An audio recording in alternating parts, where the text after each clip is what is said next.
Qual é o princípio superior que o organiza? Qual é o princípio superior que organiza o mundo físico? O reino quântico? As leis da física. Hã? Quê? A tabela. Tabela periódica, né? Da química, né? Que organiza, então, as leis da física. Vamos continuar. Então, quando nós falamos de reino humano, de que nós estamos falando, semelhante com o que o João Vitor falou e semelhante com o que o Eduardo falou. Quem é o princípio superior que organiza, que gera uma organização no reino dos homens? É o seu rei. Então o próprio rei, no reino humano, o próprio rei é este princípio superior que organiza a cidade. E ele organiza como? Ele organiza governando. O que é governar? Pessoal, vai ficar simples, pode ficar tranquilo. Na verdade vai dificultar depois mais um pouco, mas depois fica simples. Governando, o que é governar? Regimentar. Sim, é boa também. Boa também. Oi? Deveria ser cuidar bem. Cuidar, nós vamos falar muito dessa palavra hoje também, hein? Cuidar. O Charles Finney, no livro dele, Teologia Sistemática, ele diz que governar é dar direção. Quem governa um povo, ele praticamente dá direção para onde esse povo vai caminhar. Se eu fosse um rei aqui, eu governasse o povo, eu praticamente ditaria as direções do reino. Eu vou ditar se o reino entra em guerra ou não, eu vou ditar se aumenta imposto ou não, eu vou ditar o que vai ser crime e o que não vai ser. Tanto é que, vejamos só, quando um carro está desgovernado, ele está o quê? Sem direção. Então como é que um rei... Oi?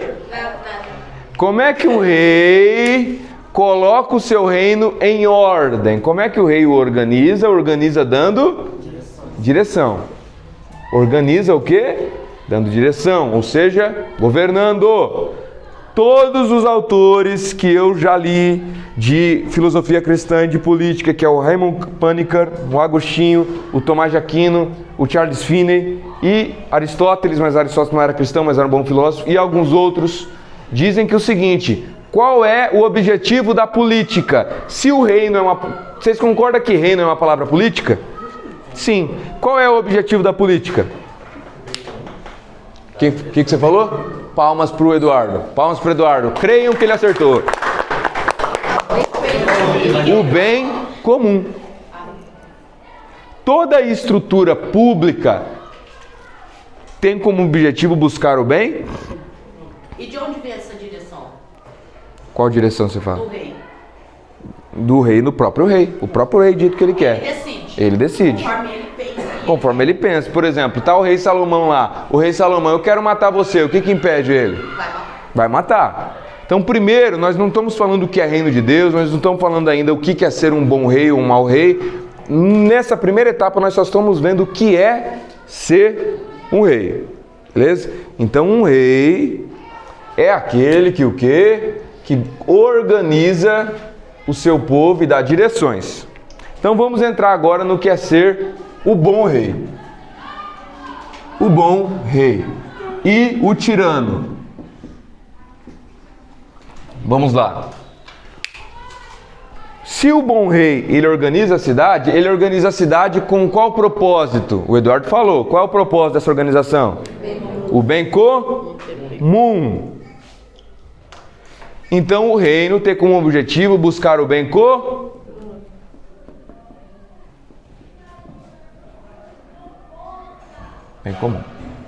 Se ele não busca o bem comum, ele se tornou o quê? Perfeito, ele se tornou um tirano e nós vamos se aprofundar mais nisso aqui. Então, um reino, pessoal, é uma proposta de civilização. O reino é uma proposta civilizacional. É um modo de ser em comunidade. É um modo de ser em coletividade. Se o reino é uma proposta de civilização, o reino de Deus também é uma proposta de civilização. O reino de Deus é também o princípio superior que governa, ou seja, que dá direções, buscando gerar uma organização que visa o bem comum. O reino de Deus também é uma proposta de civilização, é um modo de ser. É um modo de ser e de viver em coletividade. Tem um teólogo que eu gosto bastante, brasileiro, mas eu não concordo com tudo. Mas ele é muito bom, vale a pena. Chama Ariovaldo Ramos. O Ariovaldo Ramos diz o seguinte: um dia perguntaram para um filósofo ateu: qual é a pergunta mais importante a ser feita? A TV entrevistando ele. Aí ele ficou meio assim e tal, ele respondeu: a pergunta é se Deus existe ou não. Aí todo mundo assustou. Por quê? Porque se Deus existe, existe uma forma certa de se viver. Se Deus não existe, não existe uma forma certa de se viver. Então a proposta deste reino de Deus é uma proposta de um modo certo de se viver em comunidade, em coletividade. Quando eu falar agora comunidade, nem lembre do templo, não lembre da igreja, lembre que a gente está falando de um reino. Então imagine uma cidade, ok? É uma proposta de ser em coletividade. Fechando até aqui, nós vamos ver 3 características de um bom rei. 3 características de um bom rei. E hoje nós vamos concluir se Deus é um rei ou se Deus é um tirano. E nós vamos ver o quanto muito da teologia esparramada, sem que a gente perceba, a gente transforma Deus num tirano sem saber. Sem saber. E pensando que é a coisa mais bonita, beleza? A primeira característica do bom rei é que ele é necessário. Coloque aí. Ah, Luiz, o que é isso? Vamos lá, coloque aí. O bom rei ele é necessário. Vocês vão entender o que é necessário. O tirano é o quê? Desnecessário.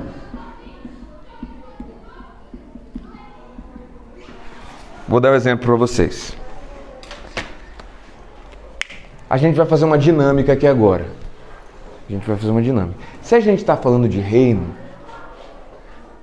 tem como uma pessoa ser um reino sozinho? Não tem. Então, vamos imaginar como surge um reino. E agora nós vamos estar estudando, meditando essa dinâmica que eu vou fazer. Isso é a partir da reflexão de Sócrates no livro A República. O Sócrates está discutindo com um cara chamado Glauco Adimanto, e o Glauco Adimanto diz o seguinte: tem que ser injusto mesmo.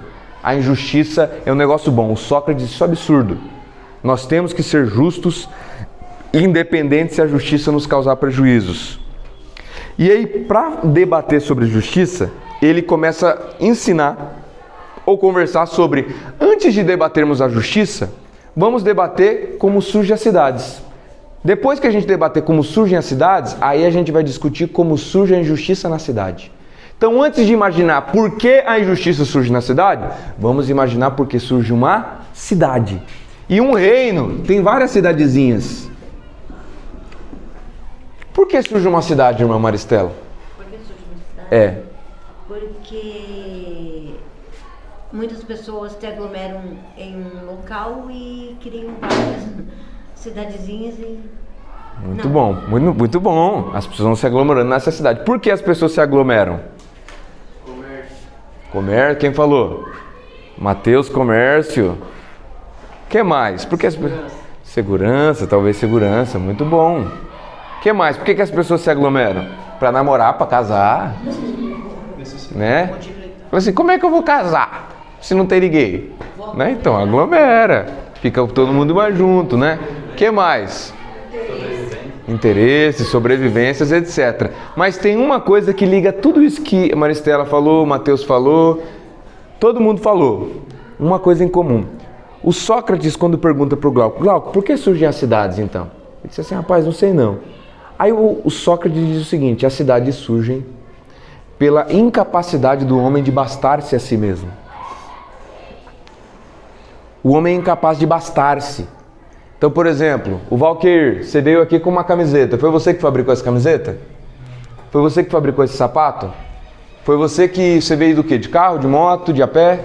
carro? Foi você que fabricou o seu carro para vir aqui? Foi você que fabricou a borracha do pneu? Foi você que fez a gasolina? Foi você que foi e abasteceu na gasolina? Não. Foi você que fez o asfalto? Foi você que fez essa escola? Foi você que fez esse canetão? Não. Então, para a gente conseguir tudo isso aqui, a gente não conseguiria sozinho. O homem é incapaz de bastar-se a si mesmo, porque, diz o Sócrates e o Tomás de Aquino, que o ser humano tem uma gama de necessidades que ele é incapaz de sanar por si, em si mesmo. Então, se o Eduardo hoje, se o motor do teu carro quebrar, você vai ter uma necessidade que é arrumar o seu motor. Você consegue? Não. Então, você tem uma necessidade que você é incapaz de sanar. Então, por que nasce uma cidade e, consequentemente, por que nasce um reino, nós vamos ver daqui a pouco. Por que nasce uma cidade? Porque as pessoas são incapazes de bastar-se. Beleza? Primeiro ponto. Aí o Sócrates diz o seguinte, tá, então vamos começar a iniciar uma cidade. No início dessa cidade, ele diz o seguinte, vamos pensar nas nossas necessidades nessa cidade. E as mínimas, por enquanto, para ser uma cidade bem pequenininha. Quais são as 3 principais necessidades do ser humano? Alimentação. Alimentação também. Quem falou moradia? Ótimo, Eduardo. Moradia. E... Revelação? Ah, relação? Já vai entrar essa daqui. Porque, por exemplo, o cara às vezes está no meio do mato, ele tem as suas necessidades básicas, mas ele não tem médico, não tem saúde lá. Então vamos começar lá no inicinho. Quais são as 3 coisas principais? Se você entrar no meio do mato, nu, sem nada, mas o moradia é um início primário de segurança. Entendeu? O terceiro que o Sócrates diz é vestes, pessoal. Tá todo mundo com veste aqui. Tem até mendigo que não tem moradia, mas tem veste. Então, vestes. Essas 3. Aí o Sócrates diz o seguinte, vamos lá, deixa eu ver aqui. Christian, você é azulejista, vamos usar você de novo. Você acha que é melhor você se dedicar somente a ser azulejista, se especializar e ficar ótimo no seu serviço, ou você também vai fabricar sua camiseta, vai fabricar seu tênis, vai fabricar seu relógio, vai fabricar também a sua corrente, vai fabricar caneta, o caderno e tudo. O que você acha? Me profissionalizar do que eu sou só. É melhor você se profissionalizar só no que você é. Por quê? E isso é o diálogo do Sócrates, tá? É o Sócrates no livro A República.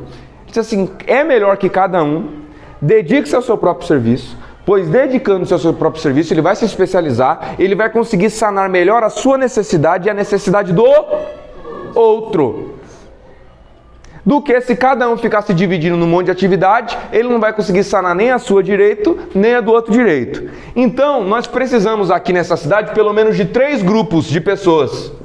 Que é o quê? Aqueles que produzem alimento, os do agro, né? Os plantadores. Nós precisamos dos construtores, aqueles que produzem moradia. E nós precisamos dos tecelões, né? Tecelão que fala ou alfaiate?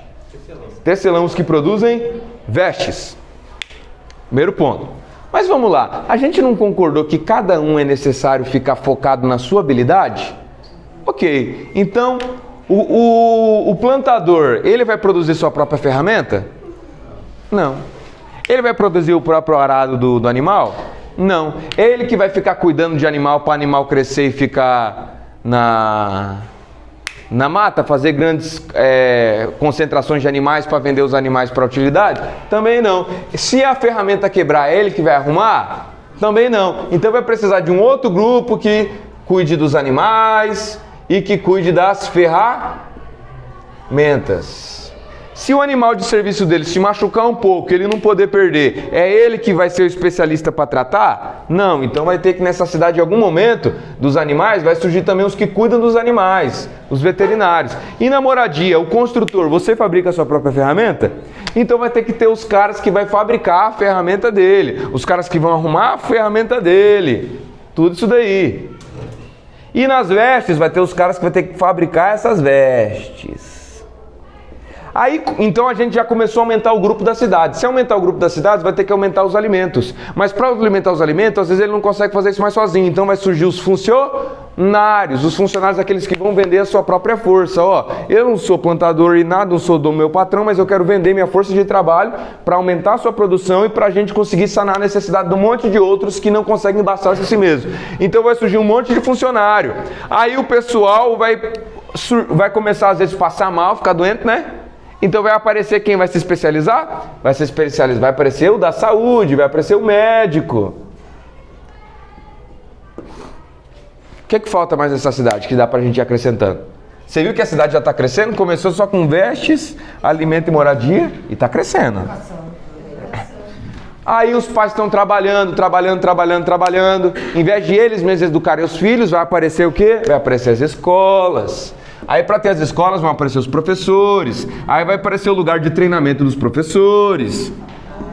Aí depois vai aparecer aqueles que dividem matéria X e matéria Y, então vai se dividir num monte de matéria. Aí vai alimentar aqui. O que falta nessa? Se o professor quer comprar alimento e ele chega até na fazenda do cara e o cara não está lá, ele vai ter que ficar esperando? Não, então Sócrates diz, aí vão surgir os mercadores, que é o lugar que a pessoa sabe que pode ir e vai estar lá gente para comprar. Então vai surgir os mercadores, aí os mercadores compram do fazendeiro e vende para o outro tendo aquilo no espaço. Aí os mercadores vai precisar para ninguém roubar, vai precisar às vezes de um segurança, vai precisar e tá crescendo aqui. O que falta nessas cidades? Aí o pessoal começa a praticar injustiça e pode surgir um profeta, denunciar lá, para consolar, para ensinar. O que a gente pode ir colocando mais nessa cidade? Lei. Sistema judiciário. Exatamente, vai aparecer isso aí, vai aparecendo. Na verdade, não vamos colocar delegacia ainda não, porque quando surgir a delegacia, de uma certa forma já surgiu o governo, que é a lei. Então já a gente chega lá.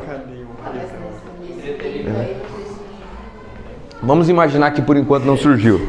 Não surgiu não. Tá? Porque cada um está se satisfazendo a sua própria necessidade. Aí ele diz o seguinte, não, mas pode ser que aqui na nossa região falte batata. E a gente quer comer batata. Então o que vai surgir? Vai surgir as transportadoras, vai surgir os negociadores que vão até lá e trazem para cá. E pode ser que para trazer uma grande quantidade eles comecem pelo mar. Então vai surgir os portos. E quando surgir os portos, vai ter que surgir o capitão, vai ter que surgir o marinheiro, vai ter que surgir o negociador que vai junto com o marinheiro, vai ter que ter também um médico para cuidar da saúde deles ali, mas vai ter que surgir também quem fabrica o navio, vai ter que surgir também quem fabrica o ferro e tudo que necessita do navio. Então a cidade cresceu demais. E vamos colocar, e a cidade cresceu e tá bom. Tá tudo perfeito, maravilhoso. Aí sabe o que o Glauco diz?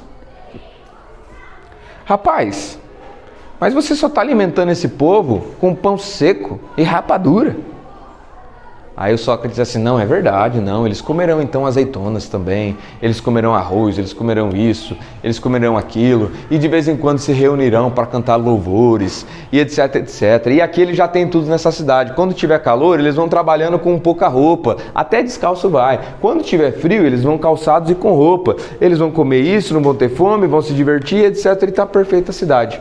Aí o Glauco diz o seguinte, ô Sócrates, se você tivesse uma cidade de porcos, você engordaria eles iguais? O que o Glauco está querendo criticar? Que nessa cidade não tem luxo. Que nessa cidade não tem luxo. Aí uma pergunta que eu faço para vocês antes da gente prosseguir. Essa cidade precisa de um rei? Ele falou que sim. E você? Perfeita comunhão, não ia precisar. Não ia precisar, então debate com ele aí, ó. E aí? Tem que cobrar o imposto das pessoas. Olha aí, ele gosta do imposto, quer dizer. Quem acha que essa cidade precisa de um rei, levanta a mão. Maristela e William. Quem acha que essa cidade não precisa de um rei, levanta a mão. Eles vão querer se levantar. Tem gente que ainda ficou na dúvida e não levantou. O que você acha, José? Eu acho que ela precisa de um rei para administrar todos os processos. Para ter mais uma organização interna. Para ter mais uma organização. Precisa de autoridade. precisa de autoridades, etc, etc. A resposta de Sócrates é o seguinte: essa cidade por enquanto não precisa de um rei. Por quê? Se essa cidade, da forma que a gente desenhou, ninguém está passando necessidade, está todo mundo fazendo a sua parte, bastando ajudando na sua função, bastando a necessidade do outro. Precisa de rei para gerar organização? Para que essa organização já tem? Neste momento, se uma pessoa se levanta aqui e quer ser rei, ele é necessário ou desnecessário? Desnecessário. Então, se ele quer ser rei aqui, ele é rei ou tirano? Ele é tirano. Tá? Então, alguém que quer reivindicar a sua autoridade, simplesmente porque é a sua autoridade, mesmo quando ela é desnecessária, o que essa pessoa é? Tirana. Você prova isso na Bíblia? Provo, porque Deus fez isso. E depois que nós falamos dos 3 aspectos, são 3 aspectos, nós vamos ver na Bíblia inteirinha isso. Mas quem lembra da parábola dos maus trabalhadores? Deus deu... Como que é, Christian? Deus deu uma vinha. Uma vinha para cada um cuidar. Isso. Pelo salário lá que deu lá, cada um recebeu. Eu acho que é isso aí. Tá. Recebeu pelo seu próprio esforço. Mas certo. Teve um que recebeu a mais. Não é essa não daí. Não. Essa é outra parábola. Mas é a parábola do trabalhador também, essa daí. É que tem uma outra palavra que é o seguinte: tem uma vinha e o dono da vinha cede essa vinha para os trabalhadores cuidar. E esses trabalhadores não fizeram o que tinha que ser feito com a vinha. Eles fizeram mal, não honraram a parte do acordo, não fizeram o que deveria ser feito. Então o que o rei fez? Ele mandou os servos dele, dizendo assim: vai lá e talvez eles te ouçam. Qual era a intenção do dono da vinha quando mandou os servos? O que ele queria? A vinha de volta. De primeira não. O que ele queria? Eles queriam que eles mudassem. Eles estavam fazendo mal. Vai lá falar com eles para que eles mudassem. Desculpa. Então este rei queria o quê? Queria que os maus que fizeram mal à vinha mudassem. Aí depois o que eles fizeram? Mataram os servos. O que o dono da vinha fez de novo? Deu filho. Hã? Ele espancou? Ah, verdade. Boa. Palmas pro Valquer. É pegadinha. Eu queria ver se você estava esperto, né?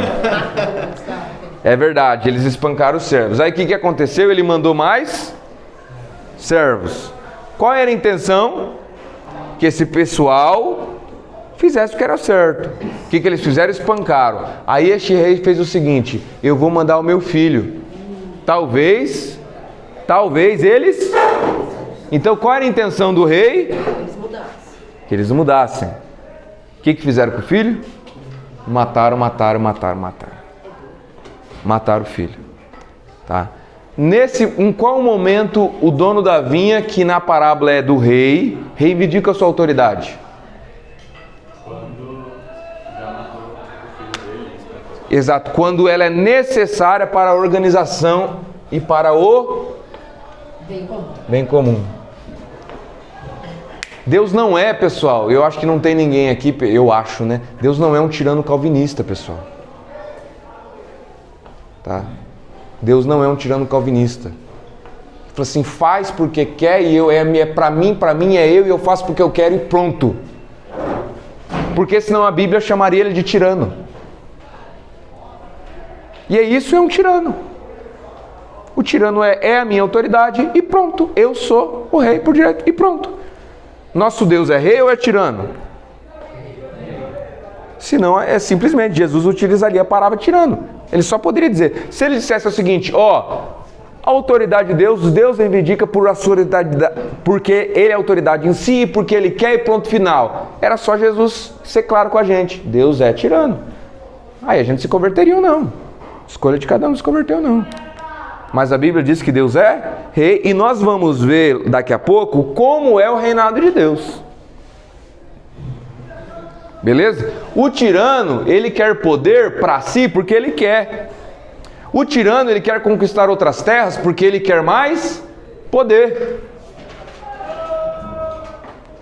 Se Deus quer conquistar tudo porque ele quer poder para si, o que ele é?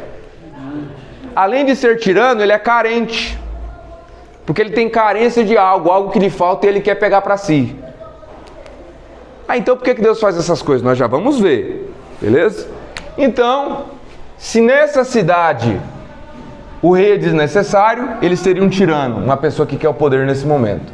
Quando surgem os reis então? Aí o Sócrates diz o seguinte: então você está dizendo que nessa cidade o pessoal não vai se satisfazer com a vida simples. Sócrates falando isso, hein?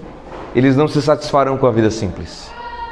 E não se satisfazendo com as vidas simples, eles vão querer os recursos que são escassos para o luxo, vão querer ouros, vão querer diamantes, vão querer isso, vão querer aquilo, vão querer as coisas adornadas, etc, etc, etc. E como esses recursos são escassos e não dá para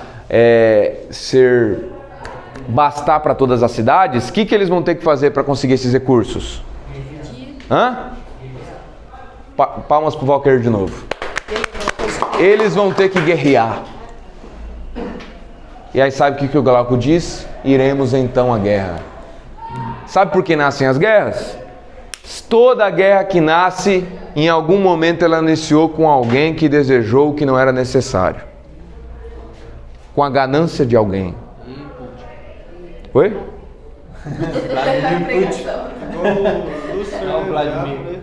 Exatamente. Toda guerra em algum momento inicia com alguém desejando o desnecessário com a sua ganância. Então quando a gente está dentro da cidade e a gente se constrói, se alimenta e se edifica sobre a ganância do eu, a gente no longo prazo está cooperando com a guerra. Igual Satanás. A gente está cooperando com a guerra. Vamos continuar. Aí nesse momento de guerra, vamos supor que essa cidade está sendo vítima. Uma outra cidade foi gananciosa e quer invadir aqui. Como é que Roma cresceu, pessoal? Como é que Roma cresceu? Se não chegando na ganância do povo, não dava para sustentar o povo na ganância deles, então Roma chegava aqui, invadia todo mundo, pegava ouro, pegava as riquezas, pegava os escravos, ganhava dinheiro vendendo um monte de escravo, fazia os jogos no Coliseu lá matando todo mundo. Quando dominou tudo em volta e já não tinha mais onde eles conseguiriam dominar, o que aconteceu? Quebrou. Roma quebrou. Por quê? Uma sociedade que quer viver no luxo, ela coopera com a guerra porque é uma sociedade que não será capaz de bastar-se nunca. Beleza? E aí, essa cidade está sendo vítima disso. Nesse momento, imagina só que a gente é uma cidade de 30 mil habitantes, a gente vai ser atacado. Cada momento tem que fazer uma decisão importante.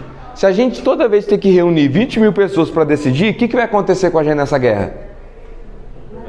A gente vai morrer. Não vai tomar nenhuma decisão, porque 20 mil pessoas vão ficar debatendo, ninguém vai querer ouvir ninguém. Então, nesse momento, eles têm necessidade de um rei? Sim. Eles têm necessidade de um rei para o quê? Por quê? Porque eles precisam de uma direção, e o objetivo dessa direção é o bem comum. Ficou claro até aqui? Segunda função do rei, escrevam aí. Do bom rei. Este rei é benevolente.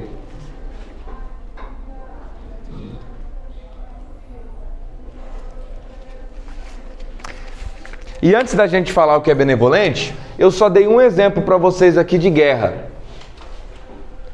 De surgir um rei e necessidade de uma guerra. Mas vamos pensar em outros dois exemplos. Quem pode pensar em algum outro exemplo que pode surgir a necessidade de um rei? E vamos desconsiderar os outros tipos de governo. Tem república, tem parlamentarismo, tem aristocracia. Vamos ficar só no reino por enquanto, porque a Bíblia fala de reino, tá? Por exemplo, suponhamos que está acontecendo uma erosão muito grande e essa erosão está correndo o risco de vir um rio e inundar toda a cidade. Dá para ficar os 20 mil parando de trabalhar, dá para o Christian parar de construir, dá para o Jari parar de produzir alimento, dá para a Ana Laura, vamos supor que você é da médica, parar de cuidar da saúde das pessoas, dá para o João Vitor parar de ajudar também na moradia, dá para o William aqui parar de fabricar as ferramentas para todo mundo ir pensar como resolver o problema do lago? Se todo mundo parar, a cidade vai parar e ninguém vai conseguir mais bastar sua necessidade. Então o que a gente necessita? De alguém que faça isso por nós. Então, nesse momento, será necessário que surja um rei para dar direção em relação a um problema interno. Está fazendo sentido? Fazendo muito sentido. Suponhamos que aí a cidade começou a crescer e já não tem espaço. E nesse espaço está causando problemas entre uma e outra empresa, etc, etc. Então eles precisam entrar num acordo mútuo que todos vão respeitar para que não haja caos nessa cidade. Aí vai ter